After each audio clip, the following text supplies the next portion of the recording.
Hello good morning. આજે આપણે સવારમાં વહેલા થઈ ગયા તૈયાર અને નીકળી ગયા છીએ આજે બરડા ડુંગરમાં। તો આ જો ડુંગરનો નજારો કેટલો જબરજસ્ત લાગે છે ને, એકદમ ગ્રીનરી।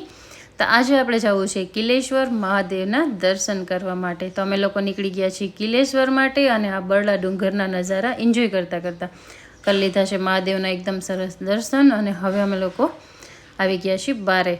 તો આ જો બહારનો નજારો કેટલો જબરજસ્ત છે ને। અહીંયા આપણે ઉતાર્યા હતા રાવણા, પછી મસ્ત નદી કિનારે બેસીને ખાધા રાવણા। અહીંયા જો મોર કેટલો સરસ બેઠો છે અને આ જ નજારા એન્જોય કરતાં અને એકદમ મસ્ત કુદરતી વાતાવરણમાં થોડીક વાર આપણે આવી જ રીતે મસ્તી કરી અને પછી આપણે નીકળી ગયા છીએ હાથલા શનિદેવના દર્શન કરવા માટે। આ અમે પહોંચી ગયા હતા રાત્રે હાથલા, એકદમ સરસ શનિદેવના દર્શન કરી અને પછી આપણે આવી ગયા છીએ ઘરે। તો હું જલ્દી મળું છું તમને નેક્સ્ટ મિની વ્લોગમાં। Bye bye.